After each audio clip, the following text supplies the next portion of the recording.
Well, hello and welcome to ILoveGay today. And we are down in Florida and we're back with Rachel Covello from Outcoast, Florida. How are you, Rachel? Hey Matt, how are you? I'm good. Fantastic. I'm looking forward to seeing you in a month. Yes, we're excited. We're Yeah, excited to be hosting Florida's first LGBTQ statewide tourism convention. So excited to well, have you. that's a big deal because Florida, no one's ever taken that on. There with IGLTA and so forth. There are conventions for travel, but nothing just dedicated to and all about all things Florida. Yeah, and I have to be careful what I market it because I like to say we're Florida's first LGBTQ tourism convention, and that would be a false statement. There have been tourism conventions hosted here before, of course, for our community from IGLTA, but we are the only statewide. We are the first statewide focus. So we're focusing on Florida destinations, the challenges in Florida right now around tourism, travel advisories, et cetera. So lots to cover that's really specialized toward the state specifically. Yeah, and jumping right into that part because that's I think on a personal level and a professional business level, I mean, I think many of us have a choice. And you're at ground zero. You're at ground zero politically in the culture wars of everything that's happening today. And and we have a choice as whether we either show up and stand side by side with you all down there, or we just and it's not necessarily that's my choice, but it's not the wrong choice when some folks say, you know what, I want to avoid the situation altogether and so forth. That's their personal choice. But I think you've been very good at some of the interviews I've seen out there where you've really been putting a good case together for why people, businesses, and others should definitely show up. Yeah. I mean, I think it's important when we talk about even the advisories, and we'll be talking about a lot of this at the convention. We're covering travel advisories. We're covering, why diversity in tourism matters. We're covering how the drag community has been affected in Florida.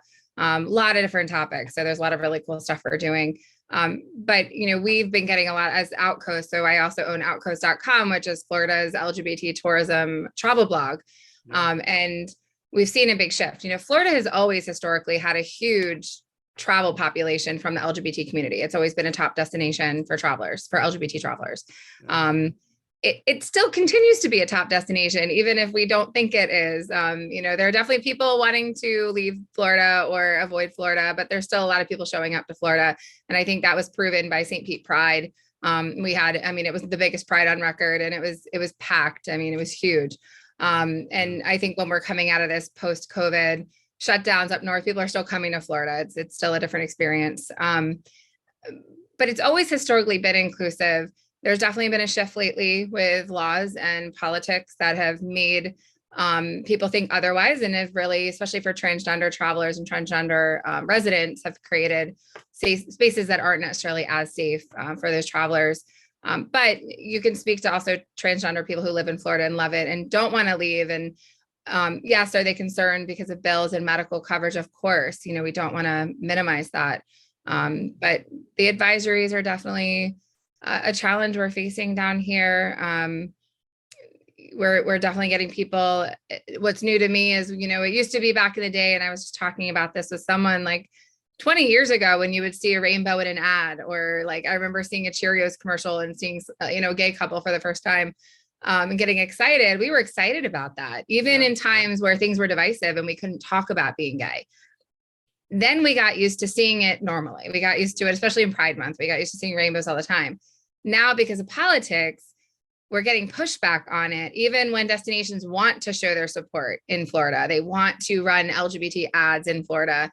And like Wilton Manors, which is like a gay hub, Visit Lauderdale, and Wilton Manors is a gay hub of Florida, still is. I mean, if you're a straight family walking through Wilton Manors, you feel out of place. I mean, it's that kind of destination.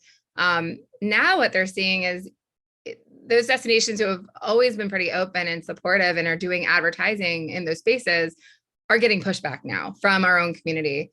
I definitely get negative comments on posts that we make. And most of them, honestly, are not from people who are homophobic. A lot of times it's more from our own community, just pushing back and coming here. And I like to reassure people that there are so many LGBT people who live here and work here and play here and need people to travel here and support them. And so we don't want to minimize the issues, but we also want to encourage people still showing up, of course. No, I got that. I felt it too. I was down there in just a month ago for Gay Days, and for not only the Gay Days events in Disney, but then also One Magical Weekend and some of their things. And it was everywhere you looked, it was packed. There was just at that moment in time we really did show up, and I think showing up for Disney also made an impact as well. And I think it kind of touched on some folks, kind of the passionate side of how they wanted to be able to be a part of this. Yeah, and there are definitely destinations in Florida known for LGBT support. Visit St. Pete, Clearwater, or St. Pete area is very well known for the lesbians and gays in general. We definitely have our own trans community here and drag community here. We have Lauderdale, of course, has always been a mecca. Wilton Manors, Miami, South Beach, Key West is kind of a melting pot. It's almost like Key West reminds me of New York, where you can be whoever you want to be on the streets, and you just it's just a big melting pot of people. And Orlando, of course. And then the thing I do like to point out too is there's a lot of little pockets in Florida that people don't always know about that are also very welcoming. DeLand, Florida has a cute little, I've saw more rainbows in DeLand, Florida than some of the bigger cities, honestly. Like they have such a diverse community there. They're so open. It's very true Southern hospitality. Mount Dora is a cute little town that I have property in, that I love that town. I want to potentially retire there. But it's a cute town outside of Orlando in a pretty red county, but it's a cute little pocket that's welcoming and inclusive. Pensacola does some things with the women's weekends. And so there's little pockets all around. And I think it's important to share those stories. The whole goal really of this convention too was to create a one-of-a-kind space where both the smaller destinations that want to do more marketing, or maybe they're really struggling on how to navigate right now because their DMO is overseen by government. A lot of them are overseen by the government, even though they might want to do marketing. Maybe their political leadership is pushing back on it. I think it's important to create spaces where those small destinations and the big ones can come together and talk, have these conversations, let it out that, it is frustrating right now. How do we navigate this together? How do we continue sharing our inclusive messages? How do we share authentic stories about and welcoming experiences, even in the little small towns? So I'm excited to be able to give that space to people. It's in a way, it's kind of gifting them that space to have these open conversations, which isn't happening anywhere else. I go to, Florida tourism conventions all over. I go to the ones outside of the state, and I can assure you that, especially in Florida right now, a lot of these annual meetings are not talking about these things openly because there's a lot of red tape around them. Yeah. No, it's interesting. I think that's one of your strengths, is that with Outcoast and then tied in with this conference, you're one of the unique folks anywhere I've seen, even in the country, that kind of brings these voices, these voices from these especially smaller destinations to light, and you bring them out there. But the conference, you're bringing some of these folks, including even Naples, which you don't always hear as much about what's going on in that part of Florida. But you're also, fortunately, you have Fort Lauderdale and Miami and so forth, and IGLTA. They're all going to be there as well. So it's I think it's going to be a great mix as far as a lot of the kind of reflecting a lot of the work you've done. Yeah, I'm so excited about when you you kick off a convention, you're always nervous about, will the right people show up? Will you get the voices in the room that need to be there? And I'm really excited that we have representation from some of the big DMOs, destinations around the state. We have leaders like Stacey Ritter, who are open, very vocal voices about supporting the LGBT community. We have Naples, Paradise Coast present. Michelle with Paradise Coast leads that LGBTQ market segment in that area. And she is incredible. She's boots on the ground involved. When you think of allies in different ways, you think of the ally that speaks up and is super vocal. And we get that with Stacey. And then in some of the smaller areas where the place is not as well known to be inclusive, we got people like Michelle who are involved with every Pride event. She was, I don't know how much people know about after the hurricane, Naples Pride, which stays in very close communication with the Paradise Coast advertising team that markets to the LGBT segment. Naples Pride cleaned out the flood that they had in their Pride Center. They stocked it with supplies. Michelle was involved. They went out and delivered supplies to the the community that wasn't being supported as much post-hurricane. Didn't matter if they were gay or straight or whoever, they just wanted to support the community. And so it's amazing work that happens when DMOs on that level get involved with their local communities and spread the message that, we're here to support you. We're here to amplify your voices. And it's always, those stories are always the ones that I think make the biggest difference for me. But we want to share all the stories in Florida. Even little old, my wife and I took a trip up to Pensacola. I like sharing the story. We drove up to Pensacola for an RV road trip. Yeah. It was our first RV video project we did. And Pensacola was great, but we hung out with some lesbians and, we had fun there. But on the way, one of the places we stopped to stay for a couple of nights was Apalachicola. And Apalachicola, if you're familiar, is known for their oysters, or especially back in the day. And it's an old Florida fishing town. And we bellied up to a bar at a local bar, and there was an older gentleman sitting next to me, and you could tell the area politically is just definitely more conservative. But I was sitting next to my wife, Margaret, and we were holding hands. There was no question that we were a couple.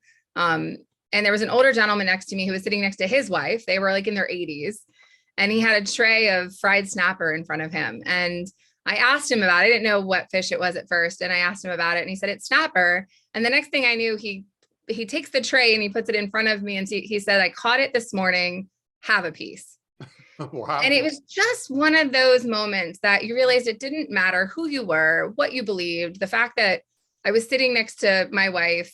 And we were joking about the fact that she was my wife and marriage issues, just like any other couple has. And it was such a real, authentic moment. And I feel like those moments are so important. They're important to share. They're important to experience, because those are the moments that really do change minds and hearts. And there was a rainbow flag in Apalachicola too, which was a pleasant surprise. So, Nice. so I love sharing those stories. I think it makes a huge difference. I'm looking forward to all this. So it's we'll be seeing you in less than a month, July 31st, when it starts, through August 3rd. And but I'm looking forward to just kind of reconnecting with a lot of the folks down there in Florida I haven't seen in quite a while. So this is going to be nice. Yeah, you'll have DMO leaders, you'll have hoteliers, you'll have attractions. We're also inviting in some of the Pride leaders, some of the entertainers, the drag performers, not so much to perform, but more to speak and talk about their experience here in Florida. We really encourage, this is not the typical buyer supplier, convention. This is a come together, let's learn, let's network together. The whole goal is to unite, evolve, and flourish. We want to unite as a community. We want to evolve in our knowledge and in our perception on LGBT tourism. And then we want to flourish as a tourism community and create a more inclusive space and a more financially beneficial, space for our tourism destination. So I really encourage everyone to get involved. We are extending an LGBT owned business discount. If you go to our registration page, we did offer a discounted rate for LGBT owned businesses. We have small business rates. If you want to be here and money is a challenge, please reach out to me personally. I want people here. I want people having this conversation. I don't want money to be a barrier to being part of this conversation that's needed to have here. Yeah, well, fantastic. Well, thank you again, and look forward to seeing you soon. I appreciate it. Thanks so much, Matt. Take care. It feels good, so good, coming back again.